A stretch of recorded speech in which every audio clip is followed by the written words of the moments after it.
Hello दोस्तों, आज मैं आपके लिए लेकर आया हूँ जीएसटी के अंदर डेफिनेशन। इंट्रोडक्शन बाद में देंगे, पहले मैं समझाता हूँ इसके अंदर मैं क्या क्या कराऊंगा। जैसा कि आपके सामने ये नज़र आ रहा है कि डेफिनेशन के अंदर ये सारी डेफिनेशन के सेक्शन है। प्लीज़ आपको याद रखनी है, मेन मेन सेक्शन में बता दूंगा कि इसको याद कैसे रखना है। ठीक है, आप फोकस कर लो एक बार इन पे कि ये सेक्शन है और ये आपके टॉपिक है। ठीक है, ये सेक्शन है और ये टॉपिक है, आप एक साइड में पेज पे लिख लीजिए। ठीक है, जिसके अंदर से इम्पोर्टेंट पॉइंट अगर मैं बताऊं तो वो मैं आपको डेफिनेशन के साथ साथ बता दूंगा। जैसा कि अगर आप देख रहे हैं, सबसे पहले मैं आपको एक डेफिनेशन बताऊंगा, गुड्स किसे कहते हैं। गुड्स किसे कहते हैं, गुड्स की डेफिनेशन का सेक्शन है सेक्शन 2 सब सेक्शन 52। गुड्स का मतलब होता है, गुड्स का मतलब होता है हर वो प्रॉपर्टी जो किस नेचर की है, मूवेबल नेचर की है, वो क्या मानी जाएगी, गुड्स मानी जाएगी। मतलब प्रॉपर्टी का नेचर कैसा है, मूवेबल है, एक जगह से दूसरी जगह इजीली मूव कर सकते हो बिना प्रॉब्लम के, that is movable property every kind, वो हमारी गुड्स मानी जाएगी। अब जैसे सपोज करो आप मनी की बात करते हो तो मनी भी तो मूवेबल होती है भाई, एक फॉर्म मतलब एक जगह से दूसरी जगह इजीली ले जा सकता है। ऐसे शेयर्स होते हैं, वो भी एक जगह से दूसरी जगह ले जा सकते हैं। तो उन्होंने बोला कि नहीं, सिर्फ मूवेबल प्रॉपर्टी को ही हम गुड्स मानेंगे, और गुड्स है तो जीएसटी लगेगा, अगर गुड्स ही नहीं है तो जीएसटी नहीं लगेगा। क्योंकि जीएसटी लगाने के लिए आपको गुड्स की डेफिनेशन में फॉलो करना चाहिए, प्लेस ऑफ सप्लाई भी डिफाइन करना पड़ेगा। ठीक है, सप्लाई है या नहीं है, ये सब चीज़ें हम आगे चल के पढ़ेंगे। अभी बस इतना समझ लो, मूवेबल प्रॉपर्टी है, गुड्स है, मूवेबल प्रॉपर्टी नहीं है, गुड्स नहीं है। मनी है तो जीएसटी नहीं लगेगा क्योंकि मनी को गुड्स नहीं माना गया। सिक्योरिटी पे जीएसटी नहीं लगेगा क्योंकि सिक्योरिटी को गुड्स नहीं माना गया है। मूवेबल प्रॉपर्टी को ही गुड्स माना गया है, मनी और सिक्योरिटी को गुड्स की डेफिनेशन से बाहर रखा गया है। फिर उसके बाद उन्होंने इंक्लूड पार्ट्स बताया। इंक्लूड पार्ट में उन्होंने बोल दिया कि एक्शनेबल क्लेम जो होगा, एक्शनेबल क्लेम का मतलब क्या होता है, कोई अनसिक्योर डेप्ट है, कोई अनसिक्योर डेप्ट है, वो आपका एक्शनेबल क्लेम माना जाएगा। अब अनसिक्योर डेप्ट एक्शनेबल क्लेम माना जाएगा तो देखो मैं आपको पहले ही समझा देता हूँ, मैं इसकी डेफिनेशन दिखा देता हूँ। एक्शनेबल क्लेम का मतलब होता है कोई भी अनसिक्योर डेप्ट, आपने किसी व्यक्ति को पैसा दिया, बदले में कुछ उससे प्रॉपर्टी रिसीव नहीं करी या कुछ भी नहीं रिसीव करा, मतलब उधारी है। बदले से बैंक ने मेरे को लोन दे दिया और मैंने बदले में कुछ गिरवी नहीं रखा, दैट इज, अब बैंक वाले क्या करते हैं, वो क्लेम ट्रांसफर कर देते हैं किसी भी व्यक्ति को। तो जो बेचते हैं ना, वो क्लेम बेचते हैं कि ठीक है यार, मैं तो इस व्यक्ति से रिकवर नहीं कर पा रहा, एक काम कर तू रिकवर कर ले, तो किसी भी व्यक्ति को बेचा, that is called actionable claim. अब जैसे सपोज करो मैंने एक लॉटरी का टिकट खरीदा, जो लॉटरी कब निकलने वाली है, जुलाई में निकलने वाली है। अब वो जुलाई में निकलने वाली लॉटरी का राइट मेरे पास आज मई में आ गया क्योंकि मैंने टिकट खरीद ली। अब जो लॉटरी जुलाई में निकलेगी उसकी टिकट को मैं आज बेच देता हूँ किसी भी व्यक्ति को, मतलब उस टिकट पे मिलने वाला जो राइट था, उस पे मिलने वाला जो इनाम था, प्राइस था, उस राइट, उस बेनिफिट को मैंने ट्रांसफ़र कर दिया किसी दूसरे व्यक्ति को। दैट इज़ क्या करना कि कोई भी बेनिफिशियल इंटरेस्ट था, वो बेनिफिशियल इंटरेस्ट ट्रांसफ़र करा, किस नेचर का था, जो कंटिजेंट नेचर का था। पता नहीं लॉटरी आपकी निकलती या नहीं निकलती, हमें नहीं पता। दैट इज सिंपल बोला कि एक्शनेबल क्लेम का मतलब होता है कोई भी अनसिक्योर्ड डेब्ट या कोई भी मूवेबल प्रॉपर्टी जिसमें आपका इंटरेस्ट है, और वो इंटरेस्ट किस नेचर का है, कंटिजेंट नेचर का है, और उस कंटिजेंट नेचर के इंटरेस्ट में आपका कोई बेनिफिशियल इंटरेस्ट हो, वो बेनिफिशियल इंटरेस्ट आप किसी दूसरे व्यक्ति को ट्रांसफर कर देते हो, तो वो भी एक्शनेबल क्लेम माना जाएगा। ठीक है ना। एक्शनेबल क्लेम की डेफिनेशन होने के बाद अब आपको देखो दूसरा पॉइंट क्या बोला, ग्रोइंग क्रॉप। आपने देखा होगा घासें बिकती हैं, घोड़े खाते हैं, खड़े खेत, मतलब खेत में पेड़ उग जाते हैं, खड़े पेड़ बिक जाते हैं, लकड़ियाँ काटी जाती हैं उनसे। तो वो जो ग्रोइंग क्रॉप है, उगती हुई घास है, क्रॉप है, आपकी फसल तैयार हो गई, वो फसल कैसी है, वो आपकी लैंड से अटैच है, आपकी लैंड से अटैच है वो प्रॉपर्टी, वो ग्रोइंग क्रॉप आपकी लैंड से अटैच है। उस लैंड को अगर आप बेचते हो तो वो गुड्स माना जाएगा और जीएसटी उसके ऊपर लगाया जाएगा। ठीक है, तो यहाँ पर उन्होंने बताया एक्शनेबल क्लेम गुड्स है, ग्रोइंग क्रॉप ग्रास है, गुड्स माना जाएगा, कोई भी मूवेबल प्रॉपर्टी है, गुड्स माना जाएगा। लेकिन अगर मनी है तो गुड्स नहीं माना जाएगा, सिक्योरिटी है तो वो गुड्स नहीं माना जाएगा। ठीक है, ये आपकी गुड्स की डेफिनेशन हो गई। अब जैसे सपोज करो मैं कहता हूँ मेरे पास शेयर्स हैं, मेरे पास डिवेंचर है, मेरे पास म्यूचुअल फंड है, मेरे पास फ्यूचर एंड ऑप्शन है। भाई ये तो सिक्योरिटीज़ आती है ना, तो सिक्योरिटीज़ क्या गुड्स हैं? जब सिक्योरिटी गुड्स ही नहीं है तो इनके ऊपर हम जीएसटी नहीं लगा सकते, तो इनके ऊपर हम जीएसटी नहीं लगाएंगे। ठीक है, गुड्स की डेफिनेशन होने के बाद अब बात आती है सर्विस की। देखो सर्विस के अंदर भी उन्होंने बोला हर वो चीज़ जो नहीं है goods, other than goods, everything anything, कुछ भी जो गुड्स नहीं है वो माना जाएगा सर्विस। अब हमने बोला था भैया ठीक है मनी गुड्स नहीं है, सिक्योरिटी गुड्स नहीं है, क्योंकि हमने एक्सक्लूड पार्ट में लिख दिया था, तो ऐसे तो वो सर्विस बन जाती। तो यहाँ पर स्पेशली हमने यहाँ पर भी बता दिया ना मनी गुड्स है ना मनी सर्विस है, ना सिक्योरिटी गुड्स है ना सिक्योरिटी सर्विस है। बट आपने देखा होगा कभी कभी आप रुपया लेके जाते हो, बदले में डॉलर लेकर आते हो, डॉलर दिया रुपया लिया, एक्सचेंज किया, करेंसी एक्सचेंज करते हो। जब करेंसी एक्सचेंज करते हो तो जो ब्रोकर होता है वो सेपरेट कंसीडरेशन चार्ज करता है ना, मतलब आपने मनी को एक फॉर्म से दूसरे फॉर्म में बदला। अब जैसे सपोज करो कि शादी के टाइम पर आपने कहा ठीक है मैं 10,000 रुपये लेकर गया और बदले में कोरे कोरे नोट लेकर आया 10-10 रुपये के, तो मैंने बैंक वालों से डील करा, बैंक वालों ने उसके लिए एक 500 रुपये सेपरेट कंसीडरेशन चार्ज कर लिया। या मेरे पास सिक्के थे, मैं 10-10 के सिक्के लेकर गया और 2,000 का नोट लेकर आ गया, तो मैंने क्या करा, मैंने मनी को एक फॉर्म से दूसरी फॉर्म में बदला। तो क्या उसके लिए कोई सेपरेट कंसीडरेशन चार्ज हुए? लॉ कहता है अगर आप मनी का यूज़ करते हो या आप कन्वर्ट करते हो कैश को एक फॉर्म से दूसरे फॉर्म में, और उसके लिए सेपरेट कंसीडरेशन चार्ज किया जाता है, अगर सेपरेट कंसीडरेशन चार्ज किया है तो सर्विस है, सेपरेट कंसीडरेशन चार्ज नहीं किया है तो वो सर्विस नहीं माना जाएगा। सेक्शन 2 सबसेक्शन 102 ध्यान से सुनना। देखो सेक्शन 252 उसका जस्ट डबल है, सेक्शन 2 सबसेक्शन 52 का डबल है। कौन सा सेक्शन? देखो 52 का जस्ट डबल, सेक्शन 2 सबसेक्शन 102। ये डेफिनेशन इंपॉर्टेंट है, प्लीज़ याद कर लेना। ठीक है, गुड्स की डेफिनेशन बता दी मैंने, सर्विस की डेफिनेशन बता दी मैंने। अब मैं आगे चलता हूँ। नेक्स्ट डेफिनेशन आते हैं किसके ऊपर? सप्लायर के ऊपर। सप्लायर की जो डेफिनेशन है, सप्लायर की डेफिनेशन सेक्शन 2 सबसेक्शन 105 में लिखी हुई है। सप्लायर का मतलब क्या होता है? वो व्यक्ति जो क्या करता है? सप्लाई करता है। क्या करता है? सप्लाई करता है। किसकी? गुड्स की या सर्विसेज की। वो व्यक्ति जो सप्लाई करता है किसकी? गुड्स की सप्लाई करता है या सर्विस की सप्लाई करता है, हम उस व्यक्ति को सप्लायर बोलते हैं। हम एजेंट को भी सप्लायर मानते हैं, हम एजेंट को भी क्या मानते हैं? सप्लायर मानते हैं। अब डिपेंड करता है जो एजेंट है वो किस तरह का एजेंट है। देखो 2 तरह के एजेंट होते हैं, आपने देखा होगा। जैसे सपोज करो एक LIC एजेंट का नाम ले लेते हैं। हम क्या करते हैं? हमने किसी की LIC करनी है, हमने किसी की अगर LIC करनी है तो हम क्या करते हैं?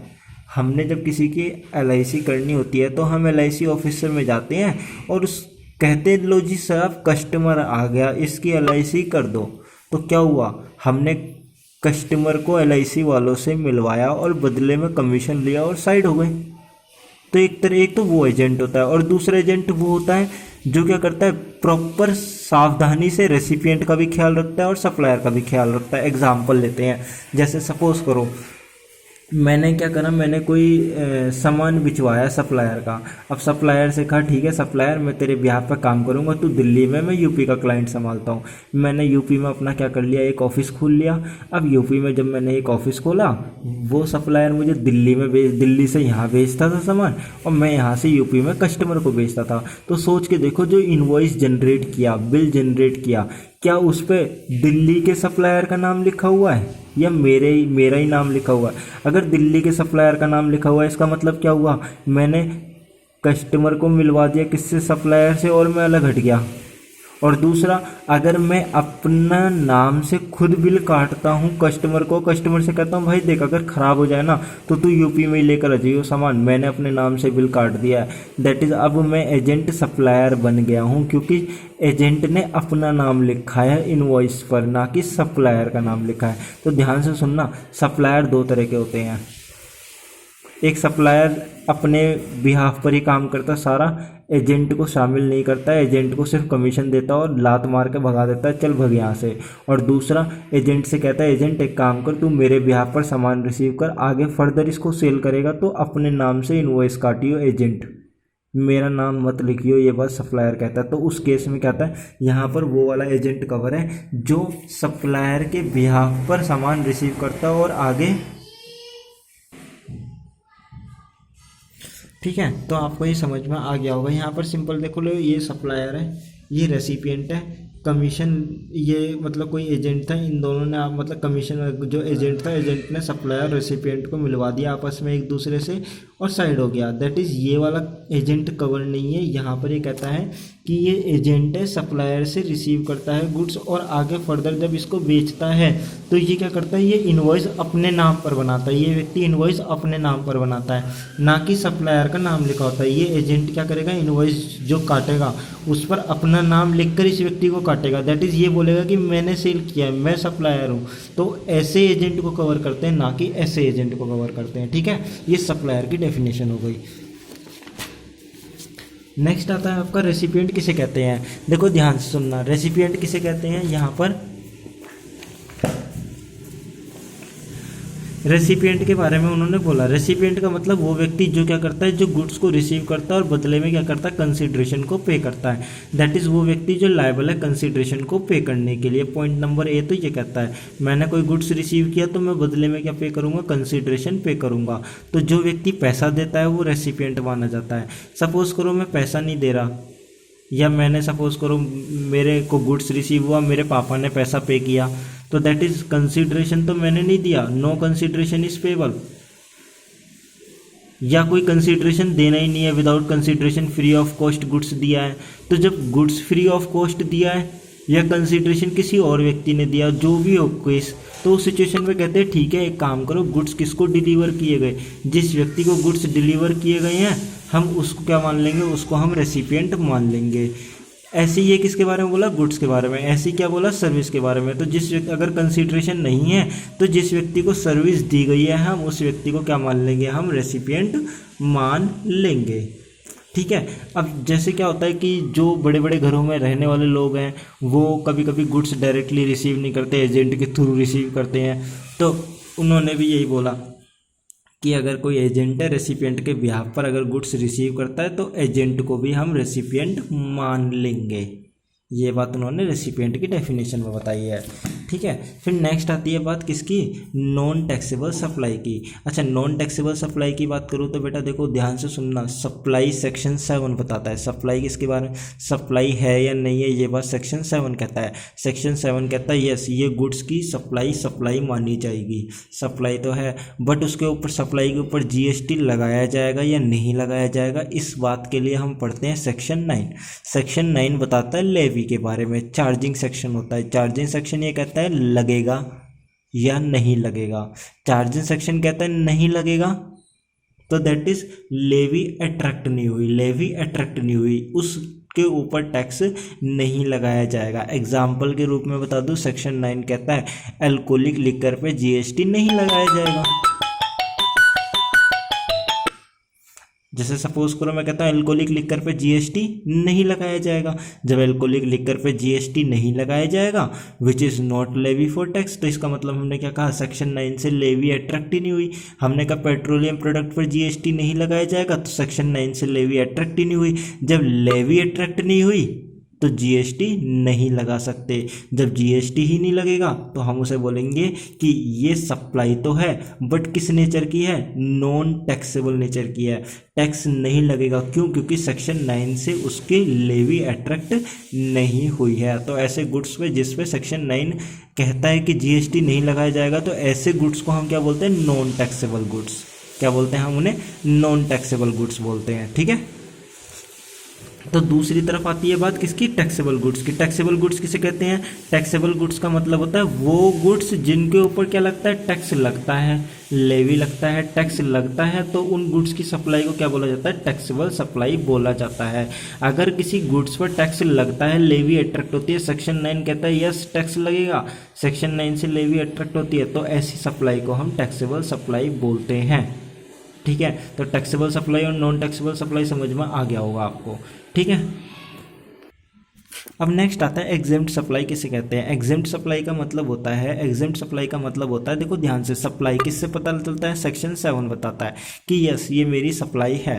सेक्शन 7 कहता है यस ये सप्लाई है, किसकी, गुड्स की होगी या सर्विस की होगी।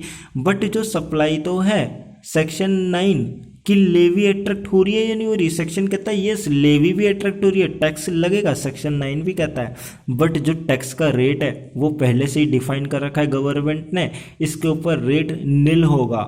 आज रेट नील है, कल 10%, 5%, 15%, 20%, 18%, 27%, कोई सा भी रेट ले सकती है। दैट इज अभी गवर्नमेंट ने उसके ऊपर रेट नील रख रखा है। तो नील रेट वाली सप्लाई को गवर्नमेंट सिंपल ये कहती है ठीक है यार ये भी एक एग्जेम्प्ट ही है, ठीक है हम जीएसटी नहीं ले रहे आपसे, ये भी क्या है, एक एग्जेम्प्ट है। लेकिन कुछ गुड्स ऐसे होते हैं जिनको सेक्शन 11 में सीजीएसटी एक्ट और section 6 of IGST act exemption वाले चैप्टर में आप पढ़ेंगे। सीजीएसटी एक्ट के सेक्शन 11 में बहुत सारी एग्जामिशन लिखी हुई है, जैसे एग्रीकल्चर की हो गई, स्कूल की हो गई, रूम रेंट की हो गई, तो बहुत सारी लिस्ट है, 80 लिस्ट है टोटल, 80 से ज़्यादा है। तो आप उन लिस्ट को पढ़ोगे तो वहाँ पर गवर्नमेंट ने नोटिफिकेशन के थ्रू कुछ गुड्स की सप्लाई को क्या कर रखा है, एग्जेम्प्ट कर रखा है, कुछ सर्विसेज की सप्लाई को क्या कर रखा है, एग्जेम्प्ट कर रखा है। तो वो गवर्नमेंट ने एग्जेम्प्ट किया ना, तो गवर्नमेंट ने सिंपल बोल दिया या तो गुड्स एग्जेम्प्ट है जो हमने नोटिफिकेशन के थ्रू करा, या गुड्स एग्जेम्प्ट तो नहीं है बट रेट 0 कर रखा है, दैट इज नील रेट हो गया। दोनों को ही हम क्या मानेंगे, एग्जेम्प्ट सप्लाई मानेंगे।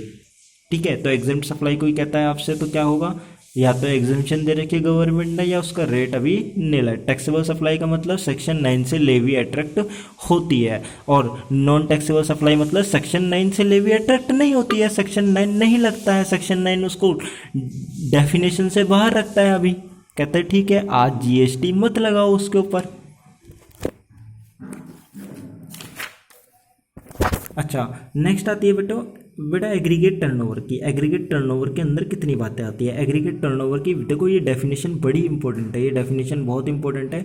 सेक्शन 2 सबसेक्शन 6 याद रख लेना। एग्रीगेट टर्नओवर मतलब पूरे ऑल ओवर इंडिया की देखेंगे, that is all over India basis, all India basis पे देखेंगे एक पेन पे पूरे इंडिया में कितने रजिस्ट्रेशन आपने ले रखे हैं। तो कहता है वो व्यक्ति कि देखो मेरा एक ऑफिस दिल्ली में, एक मुंबई में, एक यूपी में, एक महाराष्ट्र में है, ठीक है, तो ये मल्टीपल स्टेट में मैंने रजिस्ट्रेशन ले रखे हैं। तो ये कहता है कि जो एग्रीगेट टर्नओवर देखी जाएगी ना पूरे इंडिया में, जितनी भी आपकी ब्रांच, जितने भी आपके ऑफिस हैं, सभी ऑफिसों की सारी जितनी भी सेल है, अब सेल का नेचर क्या हुआ, चाहे वो टैक्सेबल नेचर की, तुमने बता दिया मैंने। टैक्सेबल किसे कहते हैं, लेवी अट्रैक्ट होती है सेक्शन 9 से तो टैक्सेबल है, लेवी अट्रैक्ट नहीं होती है तो क्या होगा, नॉन टैक्सेबल है। तो टैक्सेबल ऐड करना है। दूसरा एग्जेम्प्ट, एग्जेम्प्ट में कितनी बातें आती है, 2, एक नील रेट वाली आती है और दूसरा एग्जेम्पशन के थ्रू गवर्नमेंट ने एग्जेम्प्ट कर दिया है। तीसरी बात आती है एक्सपोर्ट किया, और चौथा इंटर स्टेट। इंटर स्टेट मतलब दिल्ली से यूपी में माल बेचा, मुंबई से हरियाणा में, राजस्थान में, दैट इज किसी दूसरे स्टेट में माल बेचते हो, तो दैट इज वो सारी inter, intra, export, exempt, all taxable supply सबका टोटल कर दो और फिर देखो एग्रीगेट टर्नओवर कितनी आई। अब एग्रीगेट टर्नओवर रजिस्ट्रेशन वाला चैप्टर पढ़ोगे तो वहाँ 1.5 करोड़ और 75 लाख की लिमिट है, तो वहाँ ये लिमिट काम आएगी, ठीक है ना। तो एग्रीगेट टर्नओवर ध्यान रखना, एग्रीगेट टर्नओवर में nil rate, exempt, non taxable सब आ जाती हैं, ठीक है, ओके, याद रहेगा। एग्रीगेट टर्नओवर के अंदर nil rate, exempt, non taxable सब आ जाती हैं, प्लीज़ ध्यान रखना। एक क्वेश्चन करा देता हूँ एग्रीगेट टर्नओवर पे। यहाँ ये क्वेश्चन है, ये देखो ये क्या कह रहा है, डीजल पेट्रोल है, सेक्शन 9 से लेवी अट्रैक्ट नहीं होती, हैंस सेक्शन 9 बाहर करता है, सेक्शन 9 बाहर करता है, ये सप्लाई कौन सी होगी, नॉन टैक्सेबल सप्लाई।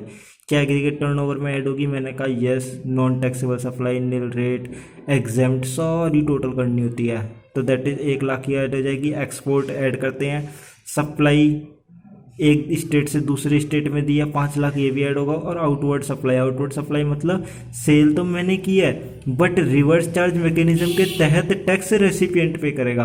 तो बेटा देखो सेल तो मेरी हुई ना, जब सेल मैंने की है, टैक्स कोई दूसरा व्यक्ति पे करे तो मैं क्या करूँ, मेरी सेल में ऐड किया जाएगा वो, तो मेरी सेल में ऐड किया जाएगा, इसीलिए क्या होगा 1 लाख 5 और 5 10, ये एग्रीगेट टर्नओवर कितना माना जाएगा यहाँ पर 12 लाख माना जाएगा। बट अगर मैं बात करूँ डीजल की तो सेक्शन 9 कहता है देखो एग्रीगेट टर्नओवर तो आपने 12 लाख देख लिया, बट जीएसटी डीजल के ऊपर नहीं लगाया जाता, तो जीएसटी के परव्यू से बाहर है, वो बात याद रखना। तो ये ठीक है, ओके। एग्रीगेट टर्नओवर आपको समझ में आ गया होगा। नेक्स्ट बोलता हूँ मैं बेटा टैक्सेबल पर्सन। देखो टैक्सेबल पर्सन किसे कहते हैं? टैक्सेबल पर्सन का मतलब देखो वो व्यक्ति जो रजिस्टर्ड या तो हो चुका है, या तो रजिस्टर्ड हो चुका है, या उसकी लिमिट क्रॉस कर गई, रजिस्ट्रेशन नहीं कराया। जैसे सपोज करो मैं इस साल सामान सेल कर रहा था, जब मैं अब जैसे सपोज करो मैं हूँ, मैंने क्या करा लिया, अपना रजिस्ट्रेशन करा लिया, लिमिट क्रॉस नहीं करी थी, मैंने सोचा चल कोई नहीं आज रजिस्ट्रेशन करा लेता हूँ, दैट इज़ मैं क्या हो गया, मैं रजिस्टर्ड हो गया। लेकिन मैंने रजिस्ट्रेशन नहीं कराया। केस टू में क्या कहता है, मैं ठीक है सामान बेचता जा रहा हूँ, बेचता जा रहा हूँ, बेचता जा रहा हूँ। अब टाइम ऐसा आ गया कि यार अब मेरी लिमिट पहुँच गई 1.5 करोड़ से ऊपर, तो मैं रजिस्ट्रेशन करवाऊँगा। करवाया नहीं है रजिस्ट्रेशन।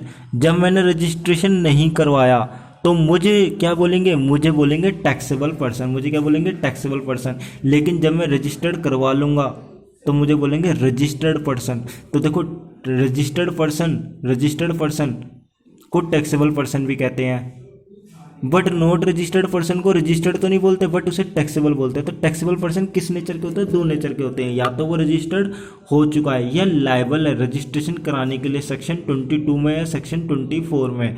तो दोनों ही व्यक्तियों को टैक्सेबल पर्सन बोला जाता है। तो टैक्सेबल पर्सन मतलब वो व्यक्ति जो या तो रजिस्टर्ड हो चुका है या रजिस्ट्रेशन करवाएगा सेक्शन 22 या 24 की लिमिट को पार करने के बाद। सेक्शन 22 में तो लिमिट लिखी हुई है 1.5 करोड़ और 75 लाख की। सेक्शन 24 में कहता है कंपलसरी रजिस्ट्रेशन है। जब कंपलसरी रजिस्ट्रेशन अगर आप इन 12 कैटेगरी में फॉल करते हो, 10 कैटेगरी में फॉल करते हो, तो आपको कंपलसरी रजिस्ट्रेशन लेना पड़ेगा। तो वो आपको कैटेगरी पढ़ाऊंगा रजिस्ट्रेशन वाले चैप्टर में, ठीक है। अब टैक्सेबल पर्सन की डेफिनेशन होने के बाद देखो नेक्स्ट डेफिनेशन, इस डेफिनेशन का सेक्शन याद कर लेना। कैजुअल टैक्सेबल पर्सन किसे कहते हैं? Section 2 subsection 20। Section 2 subsection 20 casual taxable person कहते हैं। कैजुअल टैक्सेबल पर्सन मतलब वो व्यक्ति जिसका फिक्स प्लेस ऑफ बिजनेस एक स्टेट में नहीं है, ओकेजनली अपनी ट्रांजैक्शन को करता है स्टेट के अंदर। मतलब जैसे सपोज करो बिहार से कोई व्यक्ति ट्रेड फेयर में सामान बेचने के लिए आया प्रगति मैदान में, या कहीं दूसरी जगह मेला लग रहा था, उस मेले में सामान बेचने के लिए आया, तो उसका कोई फिक्स प्लेस ऑफ बिजनेस तो प्रगति मैदान में है नहीं या बिहार में नहीं है। दैट इज़ वो व्यक्ति ओकेजनली आया, अपने सामान को बेचेगा और चला जाएगा। तो क्या ऐसे व्यक्ति को रजिस्ट्रेशन देना ठीक रहेगा? तो लोग कहता है ठीक है भैया, ऐसे लोगों को रजिस्ट्रेशन तो देंगे बट 90 दिन का देंगे। कैजुअली ओकेजनली अपने सामान को बेच के भाग जाएगा वापस। तो दैट इज़ कहने का मतलब हमने उससे सिंपल ये बोला कि ओकेजनली अंडरटेक तो करता है कोई ट्रांजैक्शन, सप्लाई करता है किसकी, गुड्स की और सर्विसेज की किसी स्टेट में, बट उस स्टेट में उसका कोई फिक्स प्लेस ऑफ बिजनेस नहीं है। तो एक स्टेट में फिक्स प्लेस ऑफ बिजनेस नहीं है, तो ऐसे व्यक्ति को हम बोलते हैं सेक्शन 2 सबसेक्शन 20 में कैजुअल टैक्सेबल पर्सन।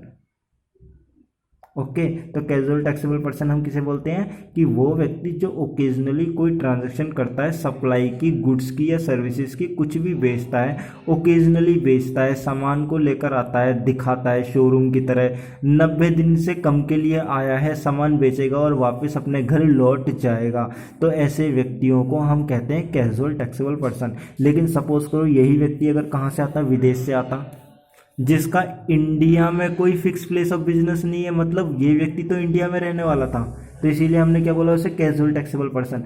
बट ये व्यक्ति तो इंडिया में रहता ही नहीं है। जैसे सपोज करो यूएसए से आया, दुबई से आया, सिंगापुर से आया, फॉरेन कंट्री से आया इंडिया में, तो इसका कोई इंडिया में फिक्स प्लेस ऑफ बिजनेस नहीं है। ये व्यक्ति भी सामान बेचने के लिए इंडिया में आया है। तो जब वो व्यक्ति सप्लाई करता है गुड्स की और सर्विसेज की, इंडिया में बेचने के लिए आता है, उसका इंडिया के अंदर कोई फिक्स प्लेस ऑफ बिजनेस नहीं है, तो ऐसे व्यक्ति को हम कहते हैं नॉन रेसिडेंट टैक्सेबल पर्सन। ठीक है, तो ये डेफिनेशन इंपॉर्टेंट है, इसीलिए इसका सेक्शन याद रख लेना, सेक्शन 2 सबसेक्शन 77। उसका सेक्शन याद रख लेना, सेक्शन 2 सबसेक्शन 20। एक इंपॉर्टेंट इंपॉर्टेंट पॉइंट ये है, सीटीपी एक होता है एनआरटीपी, इसे एनआरटीपी बोलते हैं, इसे सीटीपी बोलते हैं शॉर्ट में, ठीक है। टैक्सेबल पर्सन आपको पता है। दूसरा एग्रीगेट टर्नओवर सेक्शन 2 सबसेक्शन 6 याद रखना, ये इंपॉर्टेंट है, ठीक है। एक एग्जेम्प्ट सप्लाई किसे कहते हैं, सेक्शन 2 सबसेक्शन 47, ये याद रख लेना। सप्लायर रेसिपिएंट तुम्हें पता होगा। अब मेन गुड्स का और सेक्शन सर्विसेज का, ये आपको याद रखने हैं, ठीक है। गुड्स का सेक्शन 2 सबसेक्शन 52 है, सर्विसेज का सेक्शन 2 सबसेक्शन 102 है, वो आपको याद रखना है। Thank you so much. Next video के लिए आप मेरा चैनल सब्सक्राइब कर लीजिए, मैं आपको नेक्स्ट वीडियो भेज दूंगा जल्दी से जल्दी। Okay, thank you, bye bye.